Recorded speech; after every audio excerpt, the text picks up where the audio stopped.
हिंदूंची संघटना ही हिंदूंच्या समस्या सोडण्यासाठी कधी आंदोलन करत नाही किंवा मुस्लिम संघटना मुस्लिमांच्या समस्या दूर करण्यासाठी कधीच आंदोलन करत नाही.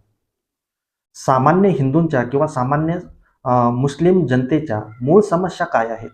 आर्थिक समस्या आहेत, सामाजिक समस्या आहेत, पर्यावरणाविषयी समस्या आहेत, व्यवसाय क्षेत्रातील समस्या आहेत, कृषी क्षेत्रामध्ये समस्या आहेत.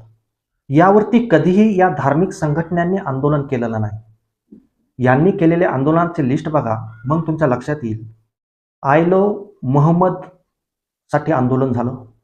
मुस्लिम दुकानावरची एक नाव होतं बाबा, हा शब्द काढण्यासाठी आंदोलन झालं. धर्मांतर विरोधी कायद्याविरोधात आंदोलन झालं.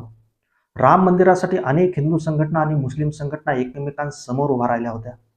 2022 मध्ये हिजाब आंदोलन झालं. 2023 पासून मणिपूरमध्ये धार्मिक संघर्ष चालू. रामनवमी, हनुमान जयंती, 2023-24 मध्ये हलाल प्रमाणपत्रावर वाद झाला, त्यावेळी सुद्धा आंदोलन झाले. 2024 मध्ये ज्ञानवापी व मथुरा धार्मिक स्थळ यावरून आंदोलन झालं. आत्ताच मागच्या आठवड्यामध्ये टिपू सुलतान विरुद्ध आंदोलन झालं. अशा अनेक प्रकारचे आंदोलन हे धार्मिक संघटना करत असतात, जे की सामान्य जनतेसाठी किंवा त्यांच्या जीवनामध्ये बदल घडवून आणण्यासाठी या आंदोलनाचा काहीही उपयोग नाही.